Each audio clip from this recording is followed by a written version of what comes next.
because Marcus Dent joins me and Big Mike Boganowski back on Big Monday. Let's get it.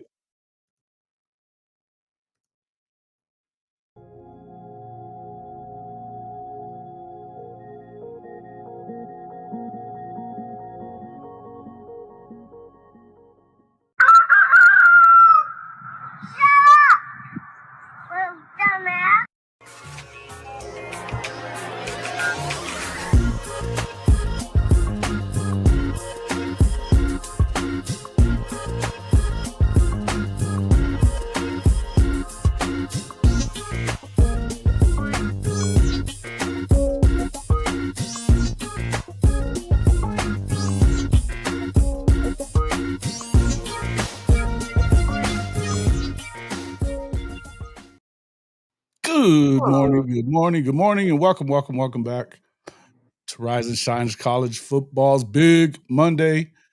I'm your host, Jason Watkins, here with my hosts, my co-hosts, Big Mike Boganowski and Big Cuz Marcus Dent. And if you love college football, you know you're in the right place. So before you forget, smash that red subscriber button, like our videos, and don't forget to ring the bell so you don't miss one moment of Hall of Fame college football. Gentlemen, it's game week. Welcome back to the show, both of you. Are we as excited? Are y'all as excited as I am about this shit? Oh man, what? You know, I woke up this morning. I was crunk this morning, bro. Can you smell it? Can you smell it? Yes, sir. Hell yeah. Yes, sir. I can smell it, man. Hey, look, I even got my game towel, man. I'm ready to roll this morning, man. I'm ready to go. Oh, you ready to towel it off, huh? Let's get it. Let's get listen. Yes, sir. I mean, week 0 is cool and all, but there's nothing like week 1 when you know everybody's in action, especially your squad. I mean, should have a pushover game, but I'll tell you what, nothing like being back at the Palace this weekend, ready for this thing to kick off. Man, I just can't. I love it. Welcome into the show, Crucifix Autumn. Logan Litkey, my guy, Sammy Chandler, Chicken. What up, Chicken? Tommy Tough Knuckles, Sooner for Life, Jay Turner, Rob 077, F Mizzou, Derek Hamilton, and Ronnie Wheat.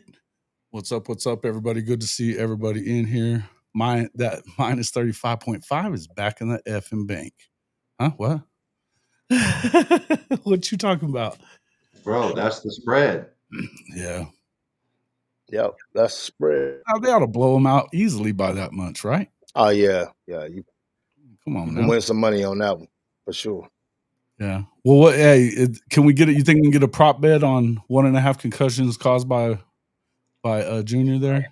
I've been asking people how we make those prop bets, and if they got any inside plugs to get that put in the system, just let a PM know. Be kind of cool, wouldn't it? Kind of. Yeah, it's not kind of early for an F Mizzou, man. It's fucking week 1. We're in season now, brother. I had to do it. When we weren't in season, I'd be nicer. Now that the season has started, it's always F Mizzou and Texas and everybody else. Else. What up, TP? Seth, what's up, man? Been a while. Hankster. Yes, sir. What's up, D? Good to see you, man. All right. Well, I mean, obviously we had, who had the Avery family brawl bet? Listen, man, I think I probably would have had the money on the kid, but then again, not necessarily, because they always think they got enough ass to handle themselves in them situations. But Pops wasn't having it, bro. Yeah, Pops wasn't having that. Pops wasn't having it. No, he popped off and said some shit. Pops has got his ass. Yeah. So got his ass. I mean, put him on. Do you know those guys, Big Mike? Yeah, man. Avery's family? Yeah. You do? Oh, nice. Mike said, Mike, is that something that did it surprise you then? I guess I should. Yeah, did it surprise you? Did you see that coming? I'm not gonna say it surprised me, no. Hey, look, Jason. It sounds like they have a couple brawls probably every other month or so. One of them families, but it's all love though. It's all love. I mean, I can't speak on that. I can't speak on that because I mean, Right. I've been around Mark, hanging with Mark once or twice. I mean, at the end of the day, like he's a good dude, right? Like that's my Right. guy. As a bad look, I hated to see it. But listen, man. Sometimes, I mean, I don't know what happened, but sometimes you gotta put some pause on them. Yeah, Now, was that the Hey. right play? No. No. Nah, it wasn't at the right time. Yeah. Should have waited until he got back to the crib. Not at the ball game. You got to leave that shit for the house. But I can't tell you. I'm not going to sit here and tell you I hadn't had to get a hold of my boys. You know, Oh, yeah. I mean, especially the older they get. Yeah, they just, they they just feel like they got it. They're moving up in the world, coming up, and big bad. I got a scholarship. I'm going to D1. I'm going to Oklahoma. You know what I mean? Like they start feeling themselves a little bit. They start smelling themselves, and sometimes you got to put that old man strength on them. Yeah. Hey, look, you took the words out of my mouth, man. Sometimes they don't understand that old man strength until you get there. That's a strength that you're not going. I don't care how many weights you lift. Pop's got some strength to get way down from the roots. Come way from the roots. So yeah, man, it was a bad look, man. I hate it happened for him, but I think they're a family that can get past it. Yeah, man. The hell with the media say. What happens and it's what happens in that family is all that matters, pretty much. Sure. And I mean, they came out. I mean, they made a statement this morning. It says, "We sincerely apologize for our actions following yesterday's football game in Ireland. Senseless bickering escalated into an unnecessary fight. We've resolved those differences and take full responsibility. We apologize to our immediate and extended family, but also to Kansas State University, its alumni and fans. We regret the incident, have learned from it, and are committed to ensuring it doesn't happen again." So, yeah. Well, I mean, probably one way that it will never happen again is keep that shit out of Ireland and keep them away from that Guinness. All right, listen, listen, man. Man, look, get them away from the Guinness, homie. Dude, I tried that. I tried Guinness one time and one time only. That's the thickest beer I have ever. Man, dude, never again. I'm gonna tell you. Never again, bro. D's got it right. Youngins always tough till they ain't. Well, my oldest son, which he's 27 now, he still wouldn't mess with me at this point, I bet. But he tried to when he was 18. He chested up to me and was, talking shit. I put him up on the wall real quick.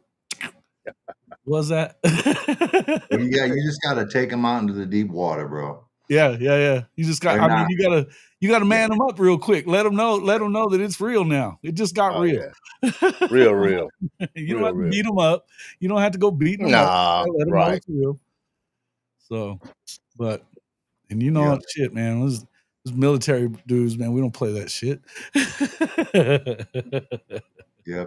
Oh, at some point it's gonna happen with my middle one. He's already, he's feeling himself in the mirror, flexing and stuff. Getting his workout on, getting his protein, his creatine, and he doing this and this in the mirror. And I'm like, come on, man.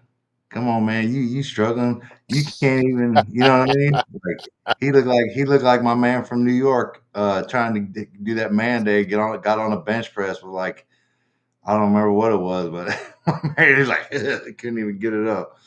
The cat that running for guard. Did you see that video? That was hilarious. But yeah, that's what I was clowning Marcus on, bro. Like, put some weight on there, bro. I hear spaghetti arms. That's crazy. Noodle arms, bro. Don't be throwing them up there. We don't want to see that shit. Man, that's crazy. That's super crazy, man. But like I said, man, we got a lot of college football coming up, man, and. Man, I think the Sooners ready to do what the Sooners supposed to do, to be honest with you. Listen, it's funny because there's folks that have gotten on board as far as that goes. I think is, you've got Josh Pate out there. He's loving on him a little bit. You've heard Phil Steele has them in the top 10. There's some that don't, the coaches don't even have them in their top 25, but there's, of course you got Texas people that are talking shit, saying they're going to suck. But I tell you, the more I was on with the Rawhide show, and they're my boys, man. I think they're hilarious and shit. But they were talking shit, and you know they really believe that the best they're gonna do is 6 wins, and they think they could win only as many as 3. I mean that could be their low to 6. 3 to 6 is where he was at, and I had to leave. I had to leave. Let me ask you this. Let me ask you this right here. This is what I can't understand where Texas get off saying what they're saying when actually for the last 10 years Oklahoma has owned their ass. And if you look at the recruiting, yeah, they get they'll be in the top 10 or top 5 with recruiting. But here's the thing. One thing I noticed about Oklahoma, even for the last 2 years, they go out and get the kids they need. They don't go get a kid because he's a 5-star just to have a high ranking. They go out and get kids that they need to plug into their system. And that's totally different from what a lot of schools are doing. And we're seeing it come to fruition right now with the defense, number one, and even with the offense. So man, I don't really care about what Texas say. They got a lot to prove. Losing 4 offensive linemen out of the 5, and then they lost one during fall camp. So that 1,000-yard rusher y'all had last year. Go look and see who he had the 1,000 yards against. It wasn't against top SEC schools. No, I know. Listen, and I mean, we could do this all damn day. We can do this all damn day because and the truth is there's some warts on a lot of these teams that, but it amazes me because as good as the SEC is, and the SEC is good, I agree with that 100% that it's the toughest league in America. We're going to talk a little bit about that in a few minutes. But it amazes me that all these guys that are respected, quote unquote, journalist types, they work at respected companies and they talk about the game and should know what they're talking about before they start talking. They just immediately default to, well, y'all sucked last year. And it's just like, y'all sucked last year. Like, you can't be better. And so to me, I think there's a lot of laziness out there. I think a lot of it has to do with clickbait. Yeah. But come on, man. At least like fake it that you know what the fuck you're talking about. Well, Jason, it's like this. Clickbait is a lot of it. That's 100%. That's a lot of it because that's how they make their money. But if you want to just be clear about our offense and what our offense, wasn't last year, and if we just had an offense that could do just a little bit more, I mean, there's 8 ball games right there. I mean, how many games did we, lead at the half? We let I think 2 or 3 of the ball games that we lost. So, man, I mean, I really don't even worry about what they say. And then just being like realistic. Yeah, no, they're not going to be realistic. They're not going to be realistic. They should have won another 2 games realistically. Yeah, we should have 2 games. Yeah, definitely. But that doesn't necessarily carry over to this year either. But I mean, because you got to come out and do that shit again defensively, and then you've got to prove that you're better than that. Now, do I think that they're better on defense than they were? There's been questions out there about that. Well, Danny Stutzman and Billy Bowman are gone. Okay, that's true. And I think that there's questions about that within the Oklahoma fan base. Fair enough. I mean, Danny was there for a long time. But if Danny was as good a leader as we all know he was, he held those guys accountable in that linebacker room. The other thing about the linebackers, I'm not so worried about them because they've got 3 elite level defensive guys that are coaching them up every day between BV, Dreiling, and West. I mean, these are 3 unbelievably good linebacker coaches. Oh yeah, no doubt. You know what I'm saying? No doubt. And I think, a lot I've seen some people talk about the linebacker room and, the drop off since Danny is gone, man. But I don't see the drop off when it comes to athletic ability. Now, what his smarts on the field, yeah, maybe, but you still got BV that's going to be in that helmet, talking to whoever's, playing those positions. So I don't have any doubt that Oklahoma going to be just as good on defense as they were last year. Probably better. I Boganowski, what think do you they'll think be a little bit more physical. Being the defensive guy, what are your thoughts about where the defense is going to be in comparison to last year? I think it'll be better. I mean, and the reason I know we lost, some big timers, right? But like just the offense being better is going to make our defense better, and that's why I say that. Not keeping the ball, sustaining some drives, not turning the ball over. I think we'll be better just based off that. I think we bolstered up an already great defensive line. I think we've had some young cats step up, especially in linebacker. Maybe some unexpected ones. At linebacker, Owen Heineke here, and he's killing it. He's looking to be a dude, and we got a lot of young corners, and a lot of young in the DB. So I think it will be just fine.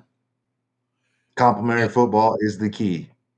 Yeah, and that's what Chicken said. He agreed there too, and I agree with you too. I think I was trying to say that to that guy on that show yesterday. I was like, look, man.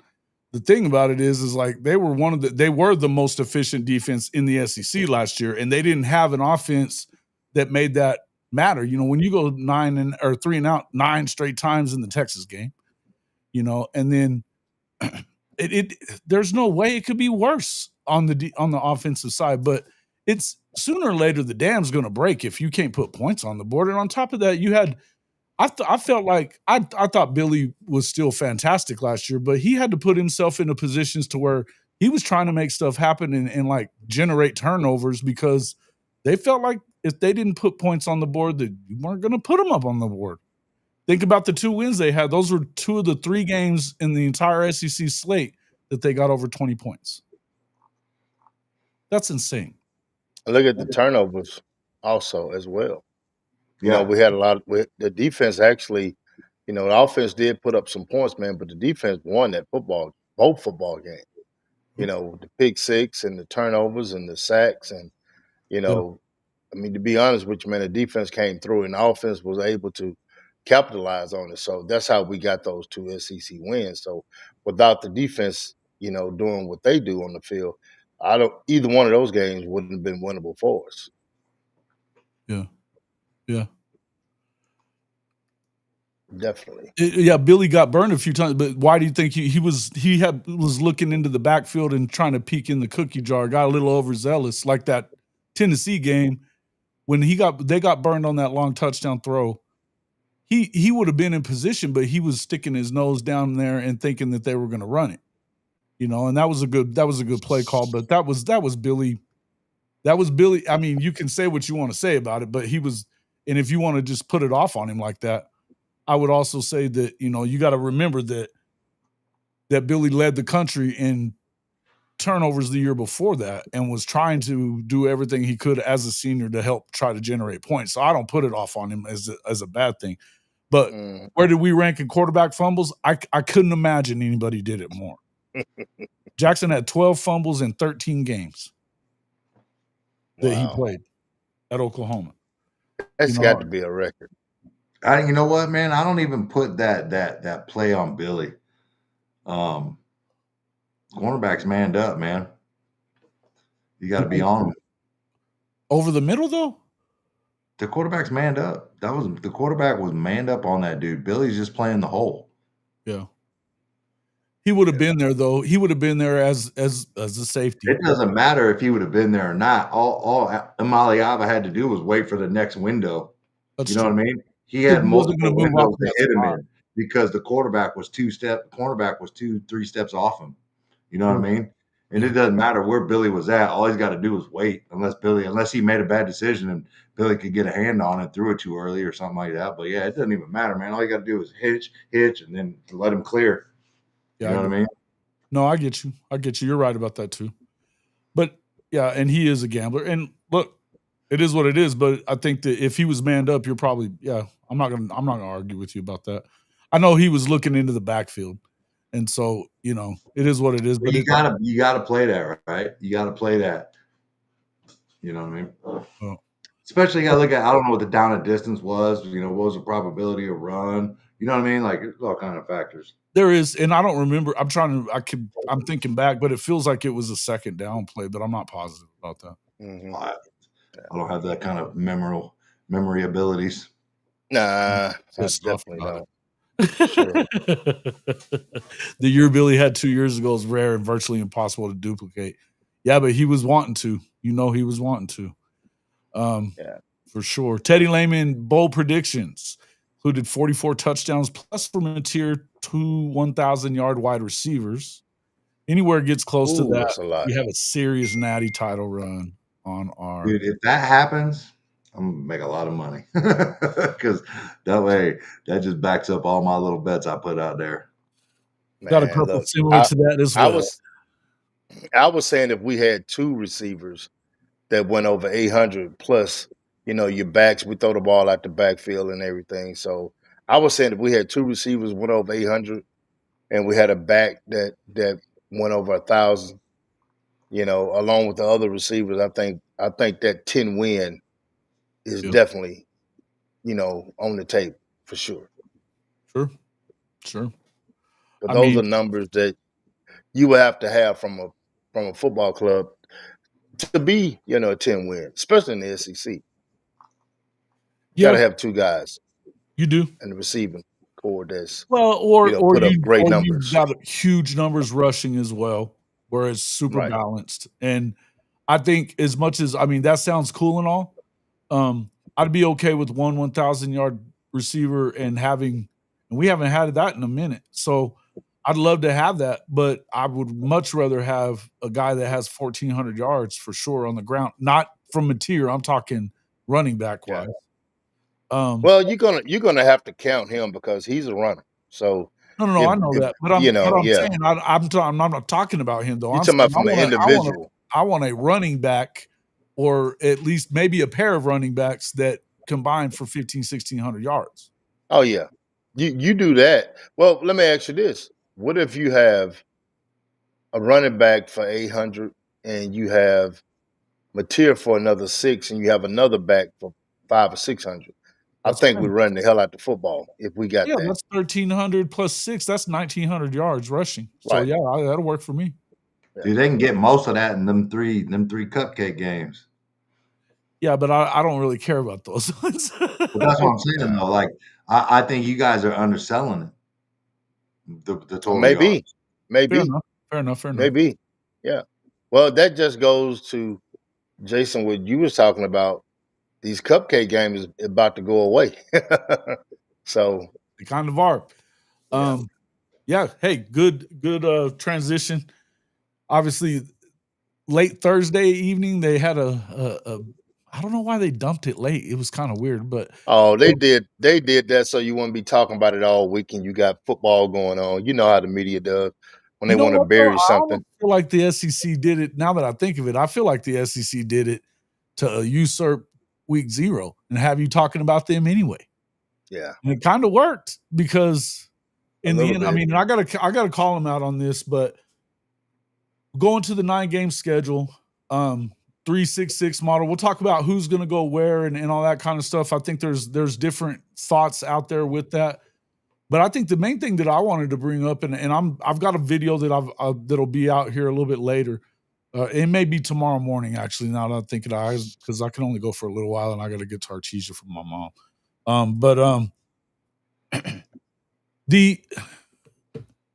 I find it funny that for the last few months, all we've heard is all this shit out of the Big 12, and especially the Big 10, where they've been acting like the schedule for the SECs, it's just all smoke and mirrors because they play that cupcake on that, in November, blah, blah, blah, before their rivalry games and all this shit. And they're playing all these crappy schools. They don't ever say anything about the fact that you've got, like, Florida plays 2 Florida schools that aren't in the SEC that are, power schools, more or less. They've been playing UCF too. So, they play pretty good. South Carolina is playing Clemson every year. Plus, and a lot of times, they've been playing a lot of good teams too. Kentucky. I mean, pretty much everybody in the SEC. Well, because it's mandated, you have to play a Power 4 out of conference game anyway. But they want to act like it's not as strong in the SEC as it is. And that's the reason why they kind of screwed them out of the playoff last year, putting in teams like SMU and sorry-ass Indiana. But guess what? And I felt like a lot of people kind of took this as they went out on bended knee to the Big Ten's demands of them going to a 9th game. And the more I've thought about it, the more I've thought, you know what? No, they didn't. They did it because, number one, if you heard after that, and they didn't announce that at first, but if you found out, the strength of schedule is going to have an actual metric, and it is mandated that it will be weighed heavier than does the win-loss record. Well, let me ask you this. I hear you. I understand that. Do you think adding one extra game in the SEC is going to make that much of a difference in your strength of schedule? Right? Yes. Because you got your tops, right? You got your Georgias, your Alabamas, those people, that are always at the top, and we could probably throw Texas in there right now, right? And then you got your mid, and then you got your bottom.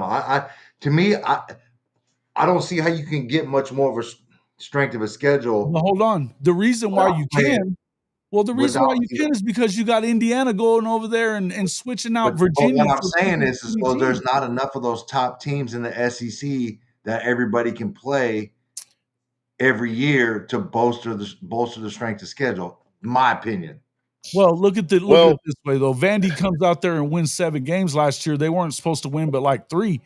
Yeah. It tells you that it's tougher in the league, and the fact that you had so many teams that were right there jockeying for a position right at the end, right? Yeah. I tell you this, Mike. Let's talk about Arizona State. Arizona State was a playoff team. They barely beat the worst team in the SEC by freaking 6 or 7 points. That goes to show you the worst team. Hold on, let me finish. The worst team in the SEC damn near beat the best team in the Big 12. That's strength right there. That shows you right there that that's a strong ass conference. But what I'm saying is there enough strength to go around in the SEC that one game and one extra game will have that much of an effect? That's all I'm asking. I don't think we know. I think we can assume yes, but who knows? I think they're projecting something that's unknown, right? And it remains to be seen if it's going to happen. I don't know, man. So does this mean the SEC Big Ten is going to go away? Don't know. Well, that's kind of what I was getting at. I want to kind of lay it out.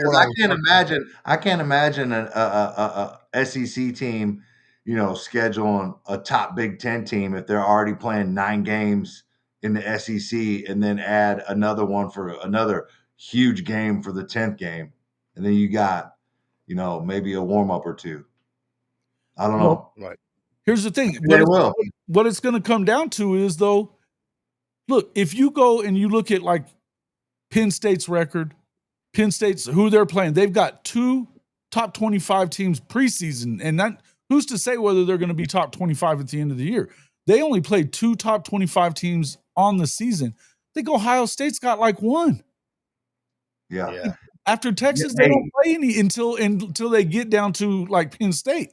So they've got 2. Well, I can tell you this, Jason. Hey, look at just here. Put up Shouty, SHAWTY Shouty, put up his comment right there 2 minutes ago. And that's a point too right there. There's a lot of risk. There's a lot of risk in that 9-game schedule as well. Well, I understand the risk, Jason, but you think about the ACC and the Big 12, from what I'm hearing, they're like, okay, we might need to look at that model too, but they don't have enough teams in their conference from top to bottom to do the same thing, but they're looking at it. So it must be something to it that you got two other conferences saying, hey, look, we might need to do the same thing. Understand. I mean, I just don't see the need if you're going to a 12-game model or even more multiple teams. Like, what's the point? If you're going to get more teams in, why play more harder games? I don't get it. To me, it doesn't make sense. Well, for the SEC, matters. For the SEC, it matters because, and I'm just going to say this: a week ago, they were not going to a 9-game schedule. Here's the deal, and I understand that because even if with more teams, so if the SEC is the tougher conference, why do they need to add another SEC game to get more teams in to the college football playoff? Mike, you forgetting about ESPN. Hold up, Jason. He's forgetting about ESPN. So the thing, adding that one conference game, we have one more conference game. The SEC say, hey, look, y'all got to pony up. And they're getting money from, they're getting money from the ESPN to do it. Look, so there's a lot of different things that goes into it. I mean, we're not even talking about the extra money they're getting from ESPN to do that.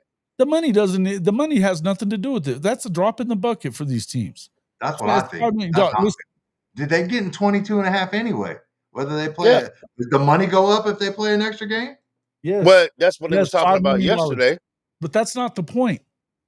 The CFP selection committee announced Wednesday it will place more emphasis on strength of schedule this year when determining which teams make the 12-team field. The committee said in a statement that the schedule strength metric has been adjusted to apply greater weight to games against strong opponents.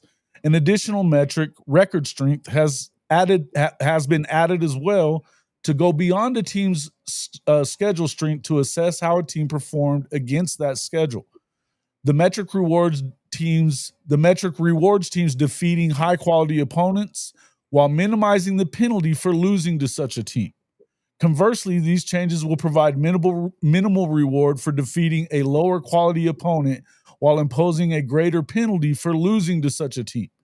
So they've made it clear that let me finish and then I'm just raising my hand. I'm not interrupting you.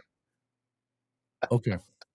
The point being is they just made it clear. They added an entirely new metric and weighted the first metric more so that because it was made clear last year that should have been strength of schedule supposed to matter anyway, but it was clear that it didn't whenever you've got SMU, they didn't even have a win of significance.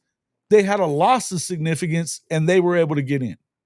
Go ahead, please do. Okay. Now, let's go back to last year in the CFP schedule, seedings, how all that shit played out, right? Do you expect any just like those yahoos, those morons that made that schedule last year, do you expect them to be able to put together a metric or a formula that, gives you an advantage for tougher wins than lower wins? I don't believe that shit for 1 minute. Those dudes better show me that formula. I don't trust them at all. That's my point, Jason. Like these dudes, like last year in that seating, ridiculous. And now you want me to just like buy into what these jokers are putting together and putting on the table? No, you got to show me, bro. You got to break it down. Big Grants, Barney style, like Flintstones. Show it to me, homie, because I don't trust them. Well, here's the thing, Jason. I understand a little bit of what Mike is saying. I understand that. I do, Mike. So I don't want you to think, man, they're not trying to hear me. But I definitely understand what you're saying. But I don't care if y'all trying to hear me. I think the SEC is trying to cover. I'm not talking about the money. I'm saying that I think the SEC is trying to make sure they cover everything, all grounds. Okay, we go another game.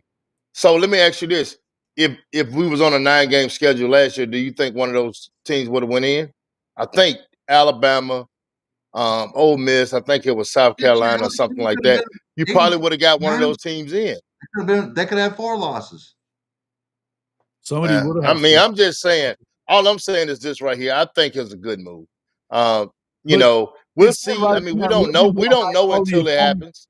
Losing to a high quality opponent doesn't hurt you as much in what they're doing. And look, I would tell you that ESPN, this is their committee that they're putting together. If they're telling you that this is how they want it, and people, this is what they're bitching about in the other conferences, that they think that there is a bias there. Well, there wasn't enough bias as far as what ESPN is concerned. And I guarantee you, Fox is also in on that shit too, by the way. Oh, 100%. They want their damn 100%. Absolutely. But here's the thing. According to what I just read that whole piece to you, that metric is, it's telling me that if you're playing trash teams and you're beating up on the Sisters of the Poor like Indiana's trying to do, and SMU did last year as well, that we're not going to sit here and just say that you're worth this much because you're 11-1. Indiana at 11-1, who gives a fuck? You know what I mean? They were trash. They're not going to do it. They beat one team that had an above 500 record. One.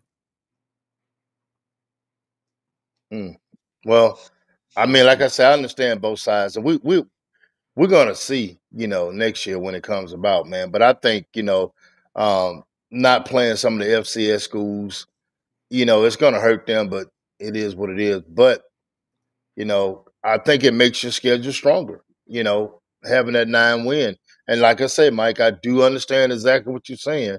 But just looking, I'd rather be on the side of go ahead on playing the 9 games than not playing it and missing the chance to get more teams in. The other positive part. It sounds like we come full circle and went to the BCS, went back to the BCS.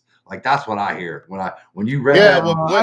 You know what? That's what I hear. Well, no, I mean, Mike, you're kind of right about that. You just got more teams in. Yeah, that's you're right about that, Mike. You just put more teams in right now. Yeah, that's pretty much, Mike. You're right. It's back to the BCS. With more teams. The case. I don't think that's. Yeah, I mean, I gotta get. Hey, man, I'm with Mike on this one. I'm with Mike on this. Hold on. Okay. Well, then let's talk about that. I'm first and foremost, I would rather the BCS that you have a metric that we can all look at and it's transparent. At least we know what goes into it. Exactly. That's what you have, and then because I think it's been pretty clear that, I mean, for shit. You had Michigan's damn chancellor is there, or athletic director was like in charge of the CFP committee for the last 3 years.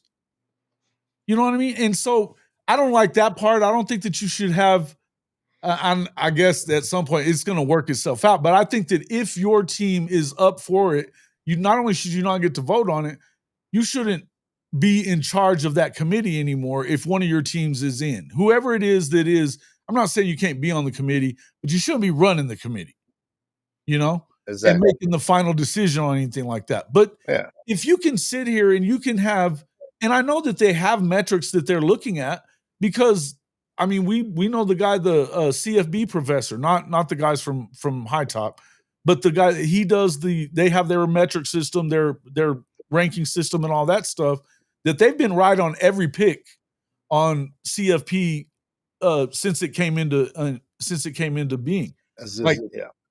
I mean, every position in the top 25, they've been off by like 0.7 of a 1% over the entirety of the college football playoff era. So, I mean, their numbers, their metrics tell you exactly what it should be.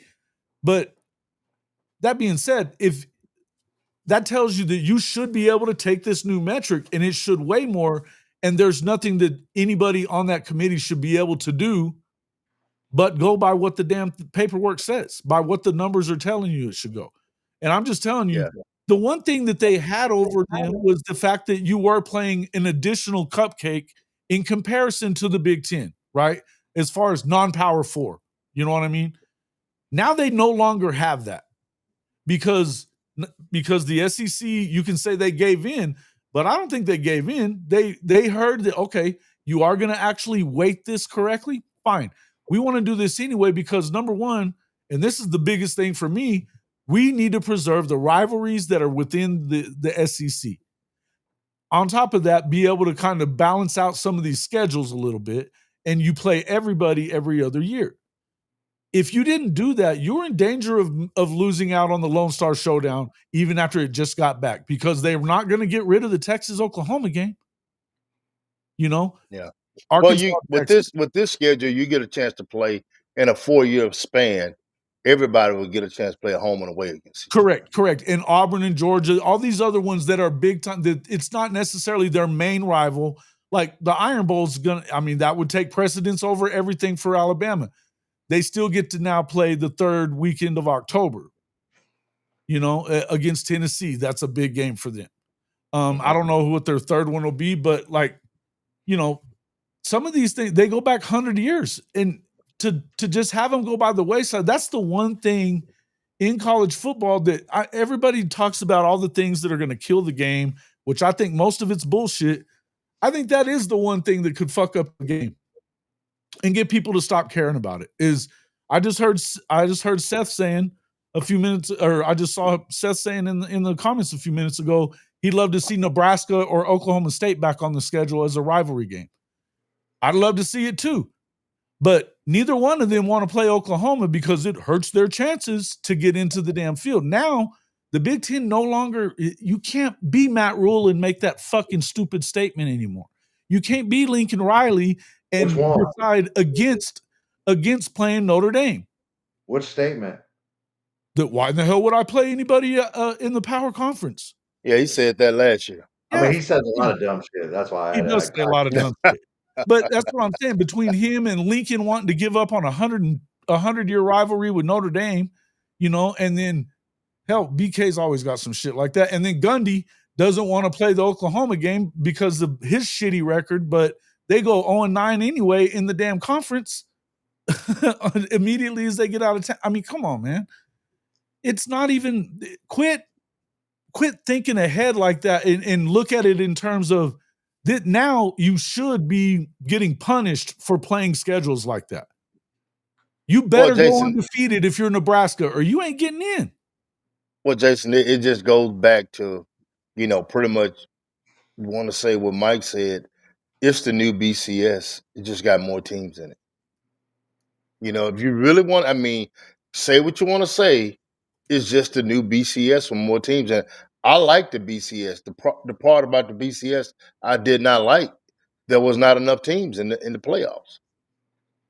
That was my biggest thing about it. I mean, it needs to be like AI, bro. Give me an AI. Like when the CFP does it, like they put it in, I want to see the AI printout of how they came up with the teams that they chose, right? Because I'm tired of like not knowing why, right? They just like, here's the teams, and you're just like, how the hell? You know what I mean? Like, I would love to see the details of how they picked that. I really would. That would be something that I think the fans should know, the schools should know. I think there's something that makes everything transparent of what's going on. So, that's a great point, man. To bring up some kind of, show us something. Yeah, show us something instead of just telling us something. Yeah. Yeah, and Dylan Dean, I said this was, I was kind of, as I was putting my column together last night, this is one of the things I ended up leaving it kind of on the cutting room floor, but I'd love to see you have the top 4 from each Power 4 program or from each Power 4 conference, but that's never going to happen because for whatever reason, they feel like they have to let in a group of 5 team. I don't agree with that, man. I don't agree with that. I don't agree with that. If you're a group of 5 team, let's just say a Boise State, let's just say a Louisville. Telling you what's going to actually happen. Yeah. I mean, trust me, I understand what you're saying. But look, if you're a Louisville, you need to schedule a Texas, a Oklahoma, Alabama. You need to schedule one of those teams. So if you do just so happen to go undefeated and you have a win against a team in the SEC or, that has a 1 or 2 loss, situation, then you have a little bit of an argument. After that, you don't have anything. Yeah. So yeah. But I'm not in agreement with putting the group of 5 teams in unless they have a legitimate argument about, hey, we beat this P14 that's one of the top teams in your conference. Let us in. Then you have to kind of look at it. And then at the same time, you only beat one team. You didn't go through that whole brutal schedule that they go through in in the SEC. So, well, but it does give them a chance to say, hey, look at me. I want to actually see them punish somebody that's 11-1 because they played a shitty schedule by putting in a 10-2 or a 9-3 team over them before I'm really going to believe it. Now, I'm not sure that I do believe that. I'm kind of with you. Well, you think about the times. That's just got to play the group of 5. the 11-1 well, look, team. Hey, think about it when was it Tulane when Sean King was the quarterback? They went undefeated. Isn't that right? Like Tulane went undefeated when Sean King was the quarterback. They went like 12-0. Oh, and they didn't get invited to play in anything. No, yeah. Huh? Not Houston? No, you don't think it was Houston? Did they claim one like Auburn did? No, I know it was Tulane. Tulane did it. Like UCF. Houston might have did it as well. Yeah. I don't know if they claim one or not. Well, but I would have. What I'm seeing, Boomer Halen, though, is that he's saying the playoff committee is incompetent. I would agree with that. But they've been incompetent for a long time. This just didn't start. But that's the whole point of you need to have actual metrics to where, look, basically it's telling me that they're going to be looking at these analytics that should spit out to them who the teams are. You know, and I don't even know why they have a committee at this point. But let me ask you something, Jason. Jason, let me ask you this question. They didn't like the Jason. Computer? Go ahead. Jason, let me ask you this question. So if we were going by what we're going by right now, and Arizona State had that one win over Mississippi State, the bottom feeder of the SEC, how could you put them in the playoffs? I mean, I know they won their conference, so but if you was going clearly off strength of schedule, how could you do it? What do you mean by that? I'm not sure what you mean. Because they put it in the rules that the Big 12. Yeah, that's what I'm saying. But exactly, Mike. So if you wasn't going by those lockdown rules that they had last year. Yeah, they've got 5 and now it's going to be 5-11 is what they've been talking about. I don't know if it's going to end up being that or not. But so you're going to still have the conference champions get in. The 5 conference champions, the highest rated G5 conference champion plus the 4 Power 4 conference champs are in for sure. Then the other 11 teams are at large. That's the last thing we've heard. Now I don't know that's what the Big 12 wanted for some retarded ass reason. And then of course, yeah, the SEC's cool with that. Now the Big 10, they still want to do the 4-4-2-2-1 deal. And it'll change to like 4-4-2-2, or maybe I don't know exactly what it'll be when it's a 16. I mean, I don't really understand what the Big 10, what that big ass gripe about. They got 4 teams that's worth a damn. Because you take Indiana, and I'm just being because I think they were concerned about doing a strength of schedule metric because their strength of schedule is shit. Yeah, I mean you put Indiana in any of the conference, but even Ohio SEC State, they get eat up. Even Penn State, they're not playing nobody, man. Right. They're even. And I don't even think Penn State plays Ohio State, and they got to play Michigan. That's it. Yeah, and then last year they played USC, Michigan, Ohio State. That's it. Right. They didn't play Oregon. USC, for instance, and fuck Lincoln Riley, but USC, for instance, still isn't playing second year now. They're still not playing Ohio State. They do have to play Oregon this year. Last year they didn't play Oregon or Ohio State, and they still went freaking 6-6. You know? And so they lost to Michigan and all that stuff. Now, Michigan, I mean, I think they're on their way back. I mean, they've got a legit quarterback. They've got a legit defense like they've been having. I think they're going to catch an L in week 2. But the point is, at the height of who they're going to be, there's not going to be as many good teams in the Big 10 as there are in the SEC. And they've already kind of made sure, and I think it was smart the way they were doing it a year ago because there was, and it probably this year too, because there's not a strength of schedule metric and they've been fighting against it. Because there is now one, it probably just made what Curt Cignetti did not a good thing for him. Because now you can't afford to lose any games. Maybe one. And but it's still you're gonna be on the edge. And if there's a team on the edge out there that you think that maybe they're about around the same rank or whatever, but they've played a better schedule, you would have to put the team, whoever it is, above them, especially if it's in it's only the conference champions and then it's at larges. That's going to put them at risk. That's why they want that's why they want the guaranteed spots. Yeah, they're going to put them at a huge risk. Yep. Definitely on that. But like I say, I think, I understand where Big Mike is coming from, but if you look at everything around it, playing the 9 games just cancel out all the bullshit. Just being honest with you. You cancel it out. I mean, I understand my concerns 100%, but if you go ahead and put the 9 games up there, SEC has the toughest schedule, period. I mean, I don't say I have concerns. I got questions. Yeah, I understand that. I understand exactly where you're coming from.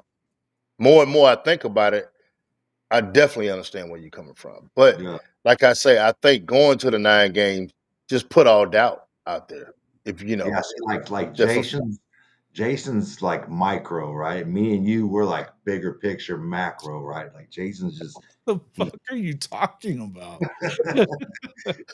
Oh shit, you take man! I tell you, lip and connect it to your bottom lip, you will shut the fuck up. Wow, man, that's crazy, bro. And that's I don't know. Crazy. As soon as for live, you keep talking about Notre Dame's schedule. They play contenders. They're playing Miami right out the gate on the road. They're playing an SEC. They're playing 2 SEC teams in A&M and Arkansas. I mean, what makes a lot of these other schools' schedules better than what Notre Dame's is? Now, last year's schedule was shitty. I'll give you that one. But but Notre Dame know for a fact that they're going to have to what the SEC is doing is going to make them say, Absolutely. okay, we got to pony up, we got to ante up. They're going to have to do that. Well, and just like that, I mean, going forward. I don't know what I think about USC, but they play all those teams like in before the end of October. They've got a front loaded schedule, and turns out they could be out of playoff contention by the end of October.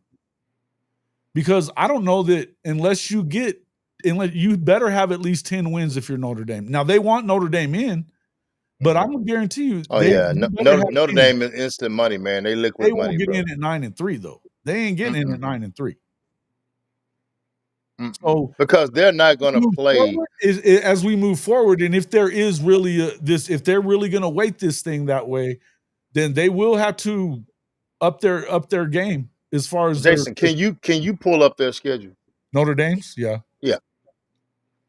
Let me grab it because this is nobody's really talking about it, but this is going to affect them a lot. Sure. It's going to affect them a lot. Yeah, it is. But I mean, they would not be able to play. They're going to have to ante up at least 2 more games than what they got on their schedule right now to be competitive. Well, and they've got that deal with the ACC though. But so that's the thing is that. We're going to sit here and say that stuff, but they're playing an ACC schedule or a partial ACC. Well, they have four mandatory games against ACC opponents? Something like that, 4 or 5. Yeah. But I mean, they do it that way so that they can load up with some other teams, though. A lot of it's going to depend on you're assuming that the teams that they're playing in the ACC this year are shitty, but I'm not sure that they are. I'm not sure that they are. Let me pull it up. I've got it here. I'm gonna tell you right now, a team that I feel like in the ACC could be the sleeper, and that's Georgia Tech. Man, I really believe Georgia Tech is going about it the right way. I'm gonna be honest with you, bro. They did everything but beat Georgia's ass last year. Oh man, eight overtimes or something like that? Yeah. So I'm looking at the schedule. Okay. Let me pull it up. I don't know if it's going up and down or. Okay, yeah. So yeah, they man. start out their first 3 games. No, it goes Texas A&M. Yeah, they go with Miami. Let me go from here. Miami, A&M, Purdue, then Arkansas on the road. So they got 2 of their first 4 are on the road. Purdue's not very good, but they, we'll see. Boise State, Boise State is another one of those teams that everybody's expecting to go back to the playoff this year, even without Ashton Genty. This is Notre Dame schedule? It is. Yeah, it's Notre Dame schedule. NC State, everybody's in love with NC State except for me. But I don't think a ton of them. But I'm just going to keep us covered up for a second so everybody can see it. Oh, that's cool. All right. Syracuse is a pretty good team, though. Everybody's expecting a lot out of them. Boston College, we'll see. SC, we'll see. They should be good. Now that's a home game. Pitt, they started off 7-0 and lost their last 5 last year, but they've got that quarterback that was the Alabama transfer coming back.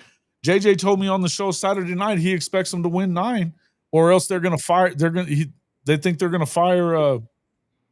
Narduzzi. So, Navy shouldn't think much of that one, but Stanford, they should win. They should win 10 or 11 games, but I don't think that it's a shoe-in that they're going to. I think they're one of the best. And I'm going to tell you, that schedule right there is probably better than most Big 12 teams. It is. And it's better than most of the damn teams in the ACC that we're just automatically giving spots to. Yeah, so that schedule right there, I'm just looking at it because they don't have, that schedule right there, they're going to have to keep doing what they're doing and maybe ante up one more team, because they got 2 SEC teams on there. Just so happened one of them, is not that good at all. And one of them is okay. Stanford's going to be really bad. Yeah, so is fucking Kentucky. Who you play? I think Kentucky is going to really. I think old boys' days in Kentucky just about. That's what I'm saying. They're playing Mississippi State and Kentucky. Gruden to Kentucky? Gruden to Kentucky. I can see it, bro. I can see it. We talked about that the other day. Gruden to Kentucky. If I was him, I would not do that.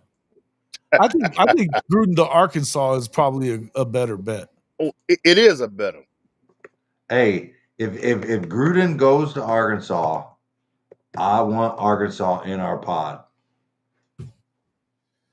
Yeah. Our 3-game pod. I do too. It'd be a fun game. It'd be a fun game.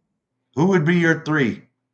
Who would be your 3, Jason? Yeah, let's talk about it. Let's talk about that too. Obviously that's the next thing. Look, I don't know what's going to happen with all of it, but I think that it is good for the main thing. The reason that I am so glad about the going to the 9 game is because you do get to preserve some rivalries. And I think that that's the lifeblood of college football. I would love it to not be Mizzou. I got to tell you, it's going to be Mizzou. Listen, I still think you can preserve rivalries without going to the 9 game, right? You might just actually play 9 games, 9 SEC games. Get rid of one of your powder puffs outside of what the SEC schedules conference play, and then play that rivalry outside of the powder puff. Why does everybody have to go to 9 games? You know what I'm saying? It could still be done if they wanted to other ways. But I'm just giving you another perspective. But I understand why they want to do 9. Well, let me ask you this though: are you a fan of the way that they've done it? But like A&M has only played Georgia once in 13 years in the league. Because they do preserve the rivalries now the way that it's always been in the division system. Yeah. So you've got a bunch of teams that never play each other. But that wasn't because of scheduling. That was because of the divisions in the SEC, right? Plus even the rivalries. There's certain rivalries that they're going to make sure that they play every year. What I'm saying is Georgia and Texas A&M a rivalry? I'm not saying that it is, but once in 13 years, you should play everybody in your conference, bro, at some point. They did, just once in 13 years. But I would like to see. Come on. Mike. Mike going to give you the business on that BS, man. You know what he does. Right. So I feel like Man, that's come not on. good. I want to see. I like the idea of you're going to play everybody every other year, and you'll be home and away at everybody with everybody in the conference every 4.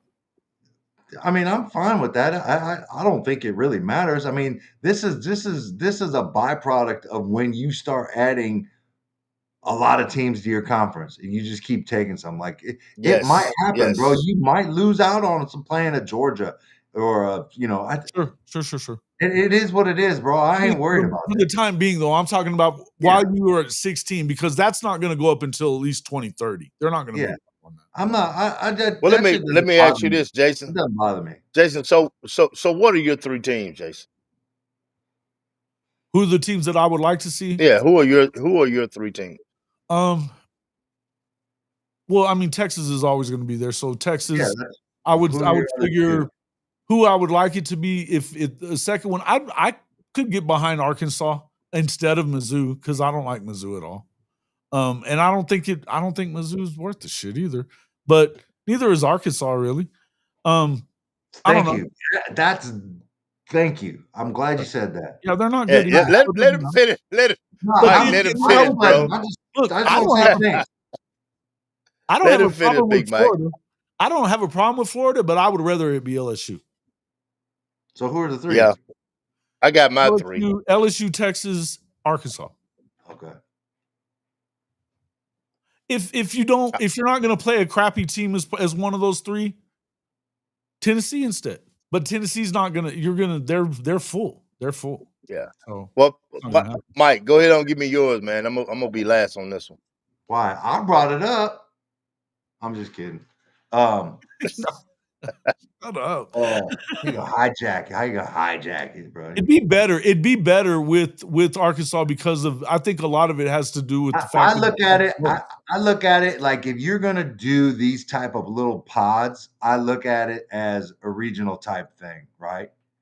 And that's how I view it. So when I do this, right, I obviously you got Texas, and everybody wants Arkansas. I don't understand why. Because it's right next door. That's why. Well, there's been a rivalry, and you don't, and you're already winning the recruiting war there. So I don't see why. But go ahead. I can care less about A&M. True, okay. You asked me. You said no A&M. Fuck A&M. I don't care about that. Well, listen.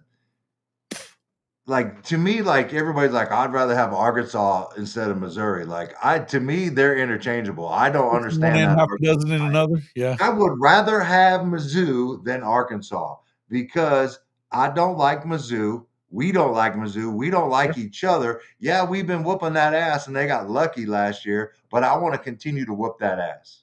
Okay, that's fair. That's fair. So I mean, just reason. And if I had to pick another one, I would probably say LSU because I like that. I don't know why, but I do. I want to get a chance to go back to Death Valley, and I want to get the real Death Valley experience. Okay, right. I'd like for it to be LSU as well. Selfish reasons. I don't mind it being in the swamp though. I would just tell you that because Ross Dellinger, when he came out with this, and I believe what Ross Dellinger has to say, he's locked in with those guys. I think it is going to be Texas, Missouri, and Florida. I think that's what it's going to be. But what would be your preference there? Because, well, of course, Mississippi Texas and Mississippi State. Nah. Well, I say LSU. I say LSU, Texas, and I'm gonna say Ole Miss just for the simple fact that I think it's a good game to play.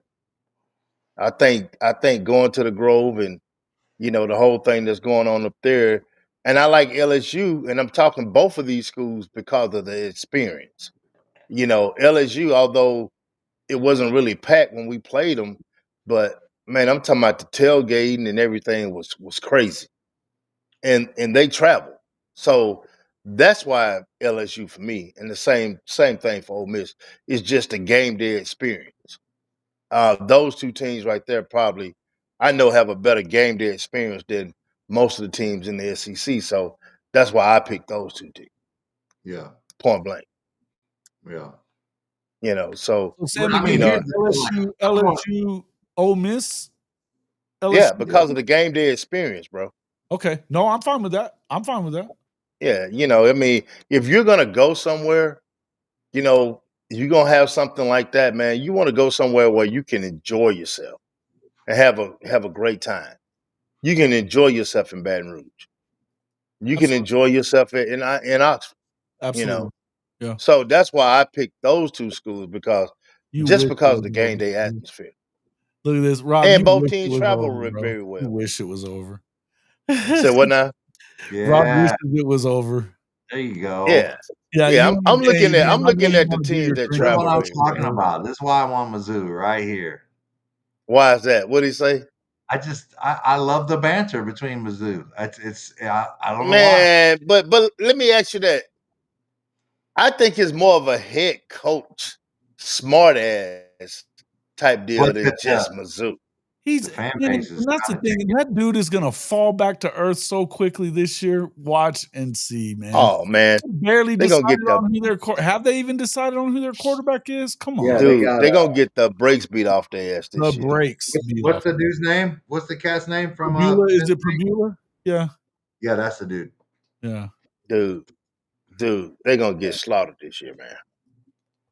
It's coming. Arkansas not gonna do it, but yeah, but they would. Arkansas doesn't mind playing A&M, Texas, and LSU every year. When you're a bad team, you get to play the good teams. That's the way the SEC is. So if you're a bad team, you're just shit out of luck. Man, I'm gonna tell you this about Mizzou and Oklahoma this year.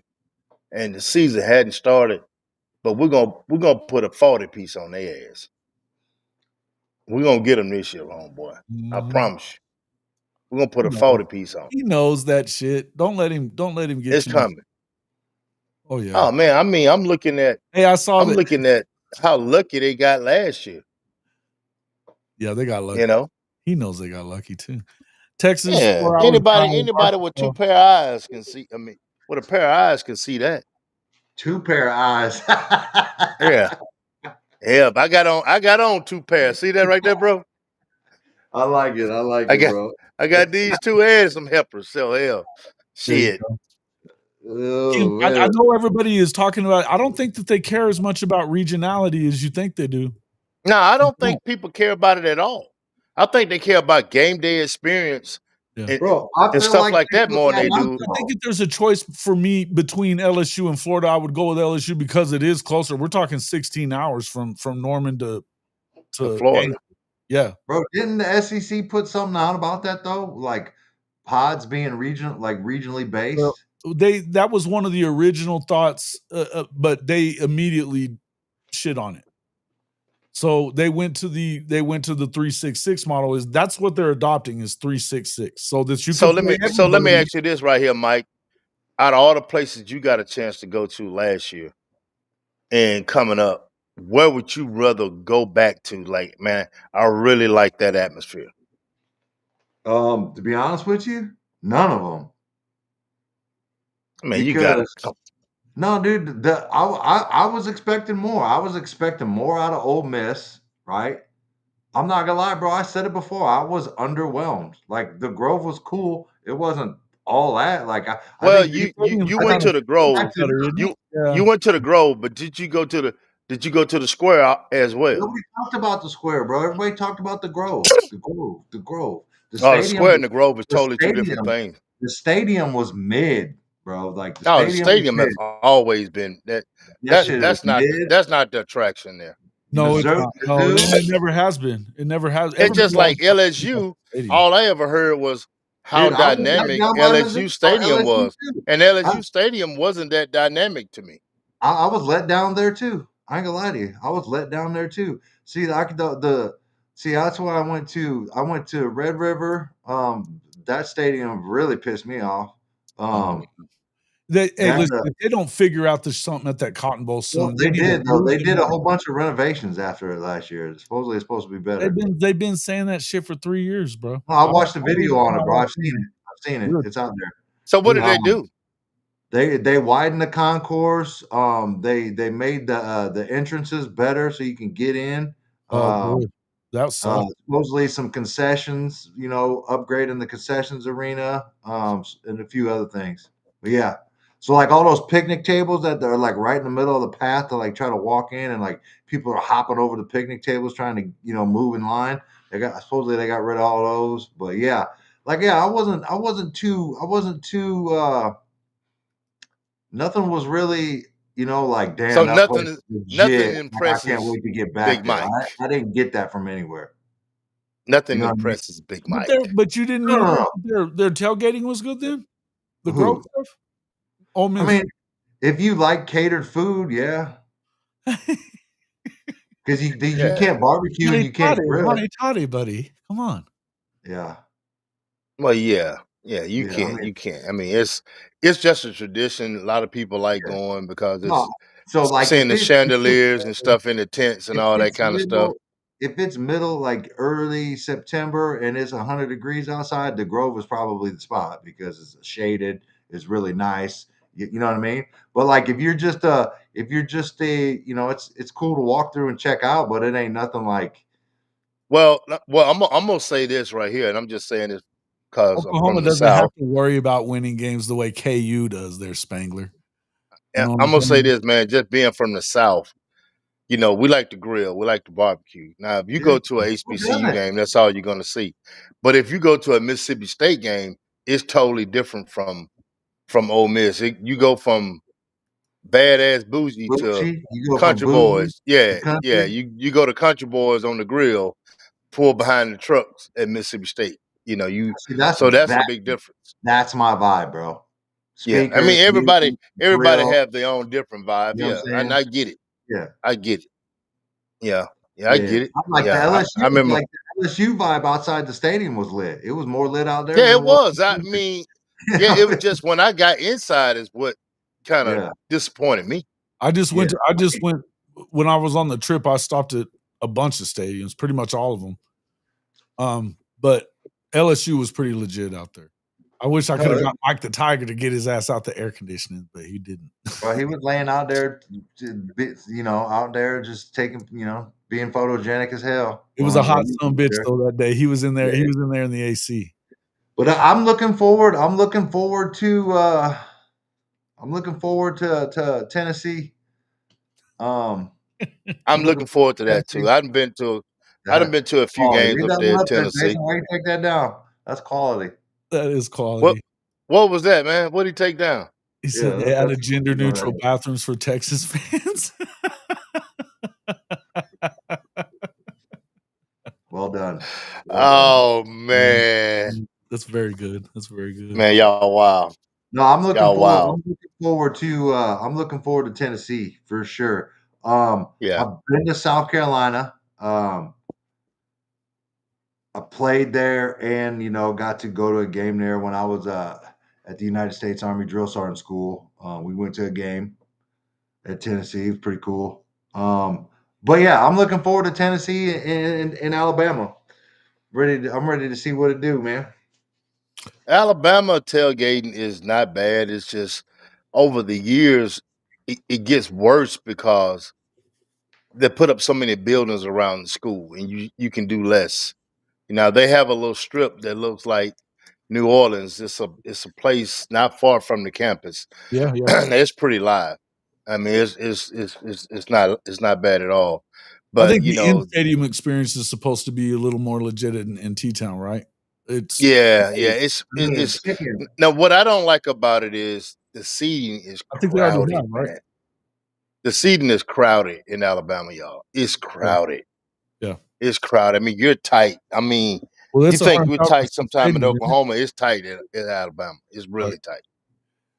I mean, they need to do something about that. Step up our tailgating. I think they have. I think they have stepped it up.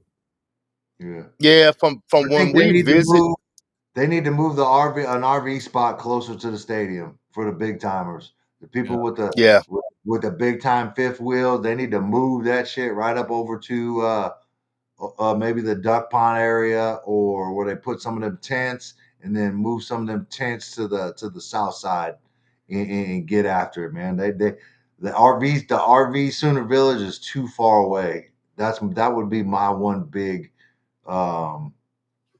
one big change if I was Oklahoma.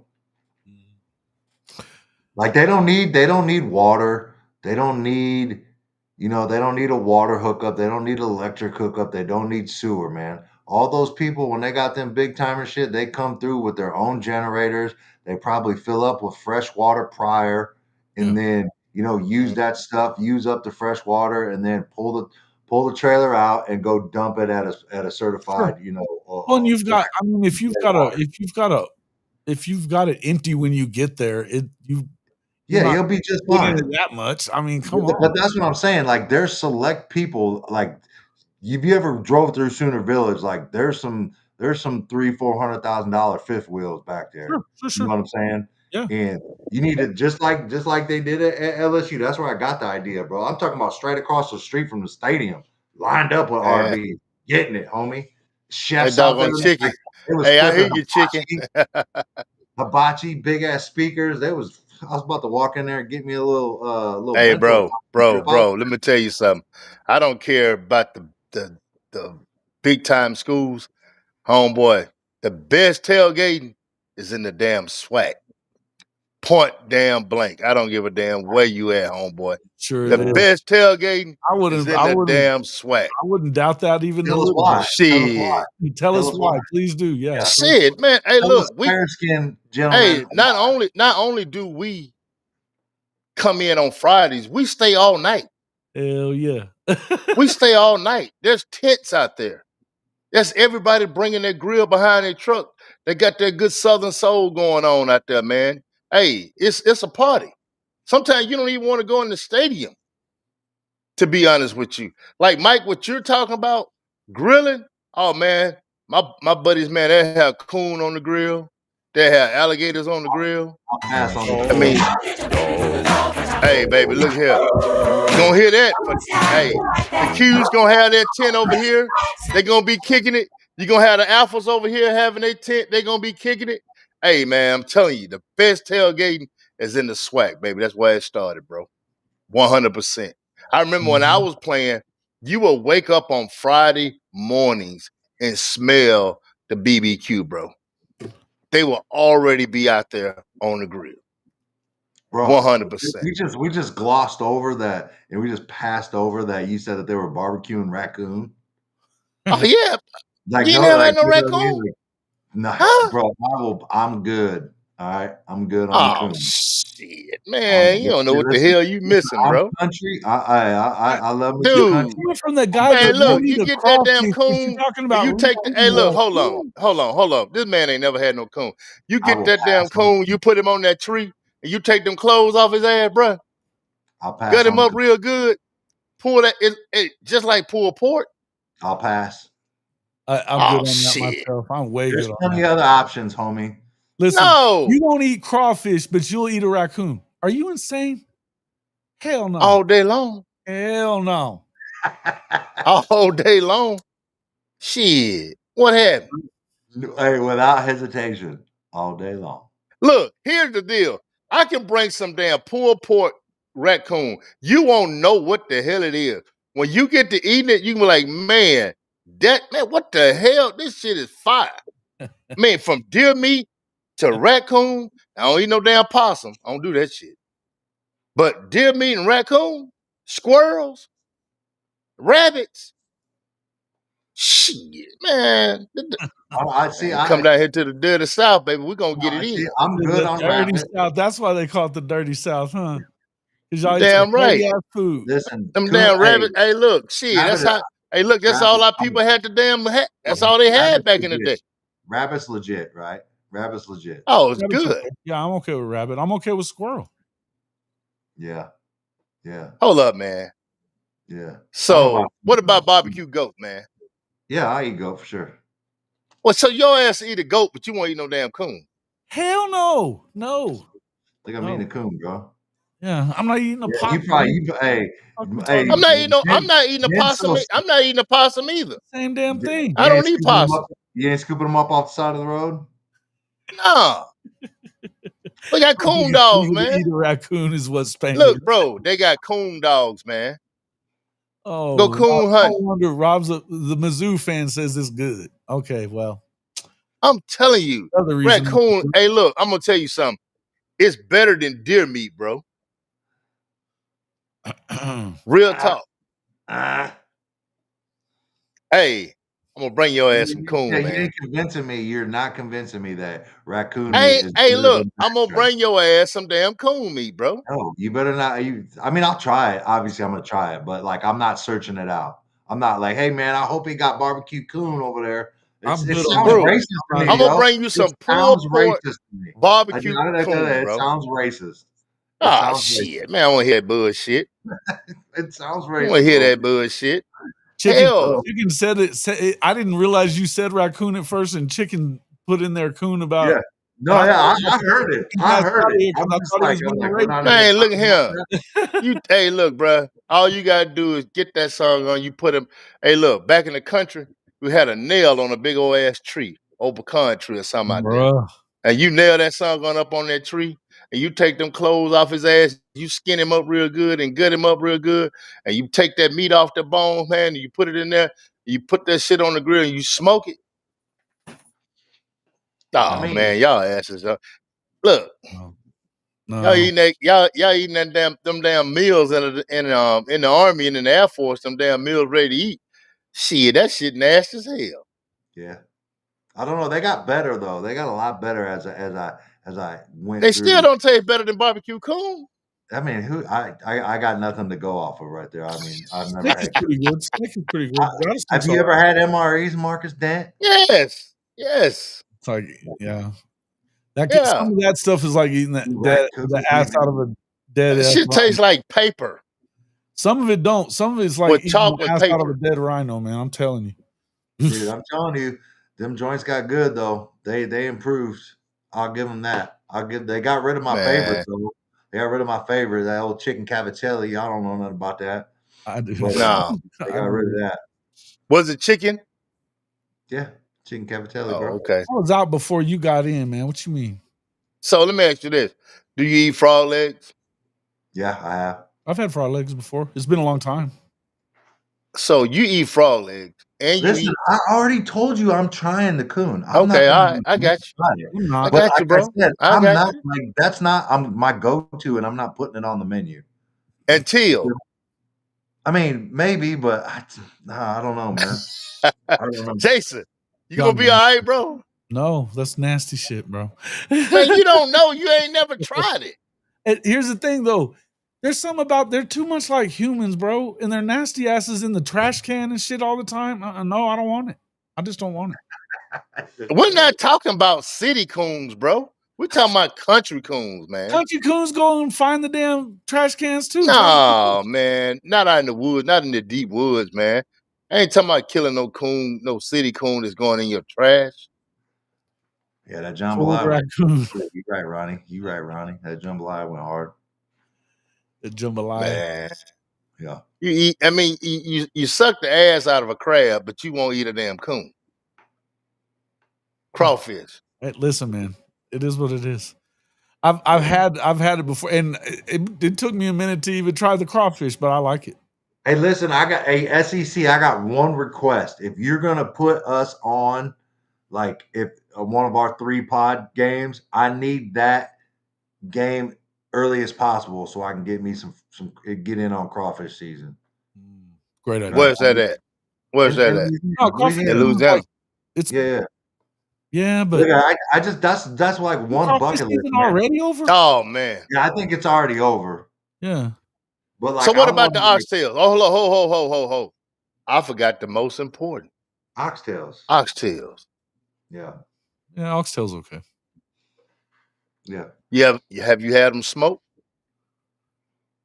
No, I don't know. I've had them a few different times, but I don't know how they started off or whatever. But and you gotta have them drunk smoked, food. bro. That's like that drunk food, man. You go back to somebody's pad and you drunk, hungover. No, man, oxtail, bro. Let me tell you something.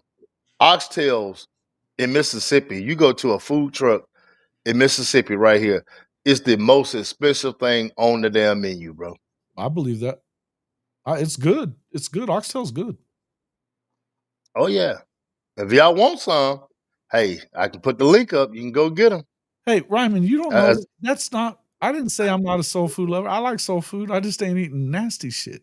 And raccoon is not a soul food. Don't give me that. That motherfucker said eating a raccoon like eating a rat. Kind of feels like it is, bro. Kind of feels like it is.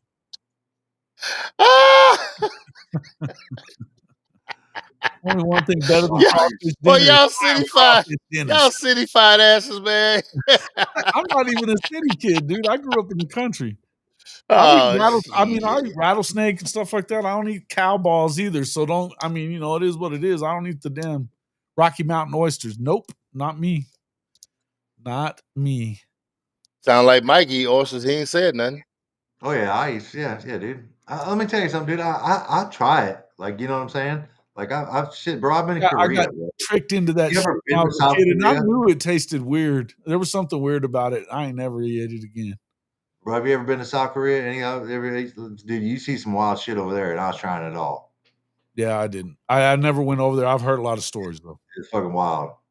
Like street food, like that's the street food capital of the world. I don't care what anybody say. Neck bone better than oxtail. It's crazy. Neck bone is better than oxtail? Is that true? I love them neck bones, man. Put them neck bones in them collard greens, bro. I like collard turkey greens. necks. Turkey necks. Smoke that turkey neck. Put it in them collard greens, homeboy. All right, let me some mac and cheese. Here we go. Sweet potato. What are you talking about now? Eating chicken feet? What? Me chicken feet? No, I don't eat chicken feet. I have, but I don't care. Good on that, bro. Like I don't care for chitlins. I don't eat chitlins. And I'm finna both of y'all finna knock both of y'all out the damn seat. Hell, I don't eat watermelon. Don't care nothing for it. Why but I eat some damn coon now. Tear that damn coon ass up. That's right. Yeah, well, Benji over here talking about eating cow tongue too, and I'm good on that. That lengua, nope. Look, man, nasty. This stuff that you're talking about, some of it's probably a delicacy. You just thinking about I've seen the shit in the where it come store. from. They sell it in the fucking stores around here. Right, they sell it here too. Sitting there. They sell chicken feet, all that kind of stuff. Yeah, so, what I'm saying is when you come to Mississippi State, not Ole Miss, you're probably gonna see all that what we just talked about. You're gonna see all that on the grill. So, Mike, you can pick and choose what you like, can't you? Oh yeah, definitely. You do that. But I know what Mike is talking about. He's just talking about the atmosphere of smelling the smoke, seeing the grills going, with the music playing. That's what he's talking about. That's what he's looking for in a tailgate. And that's what I'm used to, myself. So yeah, I get it. And that's why I say, Fletcher's corn dog and Jack's fries. I already know what that is. So, man, what? That Jack Burton from Big Trouble in Little China? Yeah, he's a crazy motherfucker, dude. Jack Burton.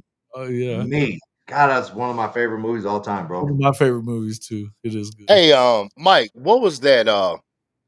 What was that meal that we got at the bowl game? That was pretty damn good. What was that at the food truck? What did we eat? Bro, it was barbecue something. It was some kind of barbecue nacho. Was it barbecue nachos?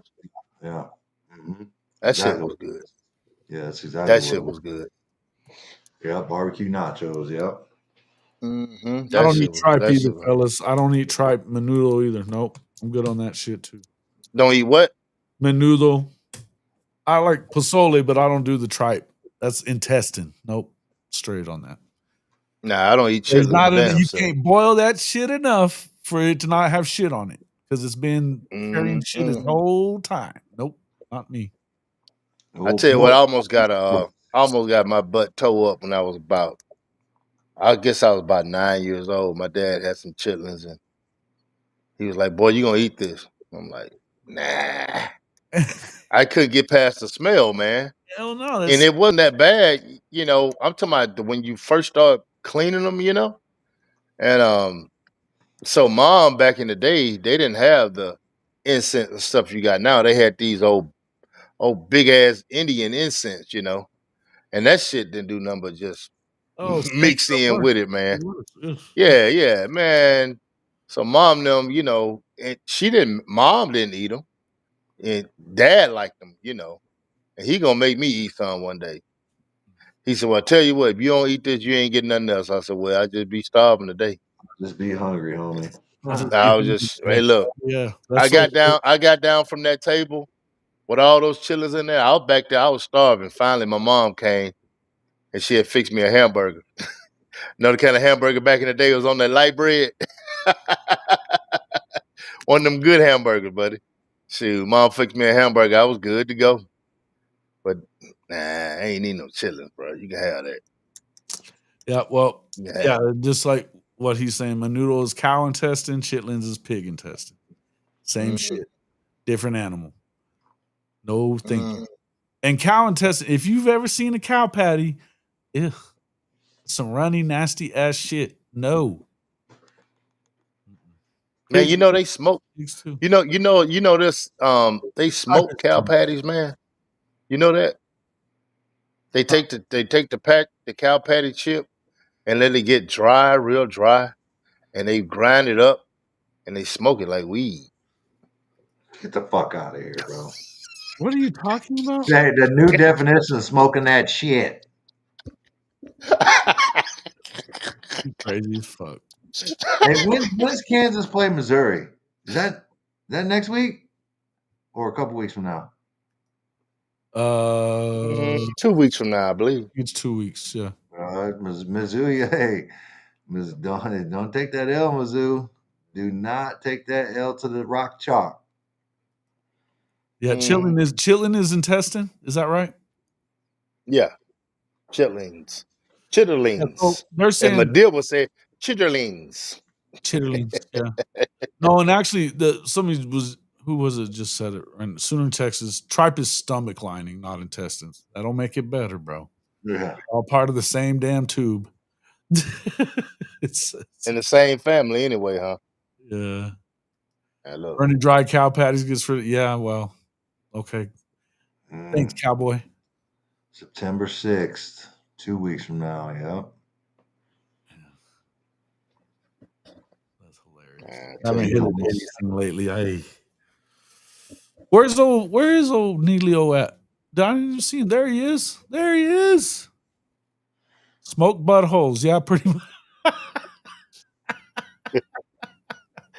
Man, we just took tailgating to another damn level. Yeah, I don't know what we're doing now. I mean, we've gotten so far off track, but all right, we got 20 minutes. I gotta get out here.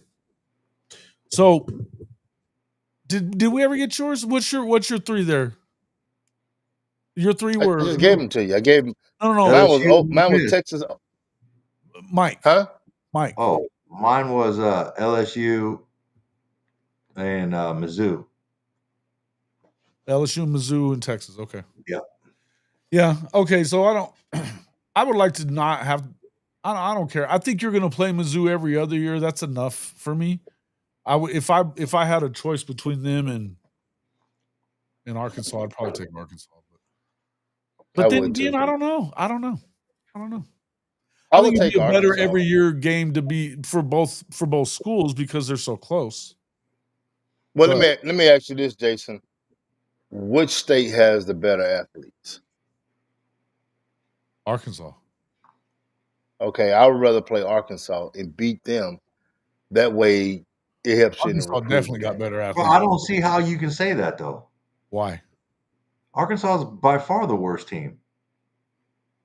No, I said we talking about athletes in the state within state. Leave Arkansas. We're not talking about on the team. We're talking about recruiting purposes. My bad. Yeah. I totally heard something different. No, the reason the Mizzou's gotten good is they poach Arkansas. Yeah, they do. Yeah, I'm seeing, and that's why I'm kind of looking at it like that too. Like, I don't see how Arkansas being terrible helps. You know what I'm saying? In the strength of schedule, because for some reason they keep putting Missouri up there. Missouri's been okay. Yeah, I don't think they're going to stay okay, but that's just me.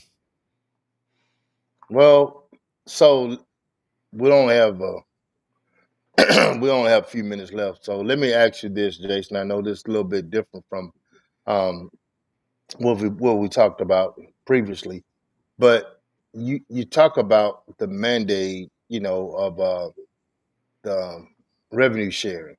So the money that Ole Miss and some of these other schools was able to go out and get kids last year, they're actually struggling right now. So when you look at these 3 games or whatever you want to talk about, you got schools that are not going to be able to do what they did in the last 3 years. And I think Missouri is one of those schools. You look at why do you think that though? But because I think that because the I'm NIL is not seeing it. going anywhere. It's not going Well, anywhere. the NIL is not going anywhere, but what I'm telling you, from what I'm understanding, Jason, some schools are saying, okay, the collectives are saying you got money now to pay them. You don't need us as much. So the donors are getting donor fatigue, and that's happening. Sure. The I think donor that's gonna fatigue correct is a itself real everywhere. thing. Absolutely. I think that's going to correct itself everywhere. Mm-hmm. Yeah, donor Because fatigue is coming. I promise you, donor fatigue is coming.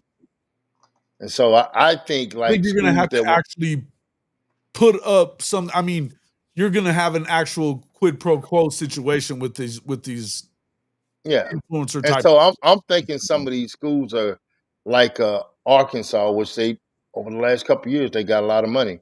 But I'm thinking that you're going to get back to normal with some of these schools. And I think one of the schools you're going to get back to normal is going to get back to 7-8 wins. I think it's going to be Mississippi State within the next 2 years, just because they collective was horrible. And just now with the revenue sharing, they're paying. They got 60 new different kids on their team than he had last year. So I think we talking about strength of schedule. Yeah. I think some of those teams are going to be better. Sure. In the long run. Well, I think your teams look, your programs that are used to being legit programs, right? And if you look at what did Georgia and Ohio State have already done, they've got that media company that came in, they're taking over their collective because they can put these kids right to actual work. So that's what I was saying, the quid pro quo thing. If you're going to be an influencer type of person, and that's what you're going to be doing, you're going to have to actually do some of that shit, right? Because it's going to put you in there. That's who is. I know with Georgia, that's what they did, and it's the same company doing it with Ohio State as well. So I think that. But you're not going to sit here we're not going to sit here and act like Oklahoma, Texas, and Texas A&M and Alabama and Georgia are going to stop paying these players. They're not going to. Now, Bagman pay what the school don't pay. Right. Just being honest with you. But that being said, I think that that's why I've always kind of said that, look, I think right now you've got it's a little more spread out. I think there's more teams that could win the Natty right now than there ever has been. True. But I don't think that continues to be that way the longer this goes on, because what you just said, there is going to be donor fatigue in certain areas. Not every one of these areas have somebody, and even for all your David Booths out there in the world, they're not going to keep on paying these players and they're not getting a return on it. They didn't get rich like that. Cody Campbell's of the world at Texas Tech. I just don't see it. Yeah. You're going to have to turn it into an actual business that makes money, or else it's not going to continue going on like that. I don't know that every program is ever. It's just like in the NFL. Some are better at shit than others. You know what I mean? Yeah, I got it. Some are better at the shit than others. To me, some programs are going to be really good at it. Some aren't. And I mean, you talk to some of the Big 12 guys, like we talk to Fitzgerald all the time. Love Tim Fitzgerald, but he's even saying, he goes, look, there's a lot of money that is at K-State. And Neelio will tell you the same thing, but they're not giving it to athletics. There's a lot of rich people there. They're not giving it to athletics. Yeah. I really think, guys, I know all the stuff that we talked about, over the last 14 months, maybe 2 years, I'm seeing a sense of balance when it's coming to the NIL and stuff like that. I mean, I know people can't just start, well, I'm gonna make this year. Me and Mike talked about this one time before. Mike, if you can remember. You remember when we was talking about, the kids getting money coming in, and you were saying that, hey, look, you might not get that second year. Yeah. I think a lot of schools are going to that. Actually, we're talking to a coach at paying them a little Ohio early State. to get them in the Well, yeah. I was talking to a coach, at Ohio State, and it's been about 2 weeks, and he was saying that they weren't going to be able to pay what they paid, in the last 2 years It because just never now you seemed got like there was retention. enough money. Right, you're right. So Mike, like me and Mike was talking about, Mike was like, "Hey, look, you might have got this much money this first year, but your second year and from here on out, this is probably what they're going to pay you. They got you this amount to get you here, and then it's almost like a signing bonus, if you want to say, Yeah, and then like your signing bonus is your first year, and then you're just gonna have to figure out like, are they paying you off what you did last year, or are they gonna pay you off what they think you're gonna do the next year? You know what I'm saying? Yeah. Because it may be higher or lower. And I always kind of looked at it like they're gonna pay you what you did last year. You know what I mean? Yeah, But it sounds like it's more of a consideration for both, like what you did last year and what they're projecting. yeah. I mean, that's it. And like I say, And I we'll see think what happens. I'm seeing a lot of it balance out. When you hear Ohio State, when you hear Ole Miss, and you hear some of these other schools that we know spent a whole bunch of money, coaches saying we're not going to spend that kind of money Yeah. because the money that they're spending on these freshmen, they're not getting that return out of every freshman that they spend that kind of money on. And you They're go getting spend that social money on a media kid. returns, Oklahoma's though. not doing it either. That's why They're getting the Oklahoma social media returns. They're getting all the pub on Yeah. Twitter. Well, here's another thing that I think is well, I know is coming. Shannon Terry, who owns On 3, who started Rivals, who started 24/7, and within 8 to 9 months, he's going to buy 24/7, and so he's going to own. It's going to be only one site in the next, I want to say, the next 8 months that they're going to be ranking kids nationally, and I think that a lot of schools are like, hey, man, the hell with those sites. They say that, but then they got these damn contracts that say if I have a top 10, if I have a top 5 class, I get an extra 200,000 to my paycheck. So they say that crap, but who is actually saying your team is a top 10? It's the ranking systems, you know. So I think the coaches are tired of the ranking system putting a pay scale on their kids because On 3, they started that crap. They had the NIL deal, thinking what you're worth. Valuation, the NIL Yeah, valuation. evaluation deal. And I'm gonna be honest with you. I think without that evaluation deal, I don't think you have as big as problem that you have. But these kids go, oh, I'm worth this. Once they see it one time, that's it. Yeah, They but don't give a shit about what nobody else says. If you look at that thing, it's not. I don't even know how real it is. I mean, It ain't accurate worth a damn. or whatever is one thing, but No, it ain't accurate. But it's not accurate at all. If I'm a good player, and I mean, if I'm getting recruited to come to Oklahoma, Alabama, and Georgia, I know I'm worth money. You know what I mean? That tells me I'm that guy. You know what I mean? It's not even about the stars. So to me, that's why we've been saying the stars are kind of iffy. But I also think that you're going to see On 3, and now it's going to be On 3 Rivals and 247. That's coming. So they're all getting. He's going to buy them in. It's already on been pennies done. on the dollar. It's already done. I was talking to you about that yesterday. It's a done deal. Done. So it's one of those deals where, but they just like they've always had to. They're going to have to adjust to these general managers and all these. They have actual scouting departments. They're going to have to start adjusting to them. Hey, your boy Jim Nagy has already been doing that, and he's already planning for this year of overpaid, and the year that the transfer portal year that's coming up, and they already got a war chest for a lot of these cats that are going to leave because they ain't getting money. Yeah. It's already happening, man. Like I told y'all before. What you mean a war chest? What do you explain that right quick before we go? Because I'm finna have to get off. They're saving money for these kids that are going to hop in the transfer portal after the season that were promised that money at other schools and they didn't get it. Yep. They're ready to pounce. Make no mistake, Oklahoma's not going to be one of the programs that's going to stop paying money. They're just no. We're not saying that. They're responsible with their money. They're not careless. They're not careless, but they're not going to just. You don't have to worry about them. I mean, the Oklahoma stuff is bullshit. Don't make no mistake about it. It's bullshit. Now they're not willing to just go out there and overpay for people, and you shouldn't be willing to go out there and overpay for kids, because if you are, you're going to turn into a situation like they had at A&M where the culture was trash, and what you have right now at Florida State where the culture is very iffy right now because portal pimping. You taking a chance by going heavy in the portal, bro. You are. You really are. I mean, you look at Ole Miss. Ole Miss went heavy in the portal. They went 9-3 this year. I don't think they'll win 9 ball games.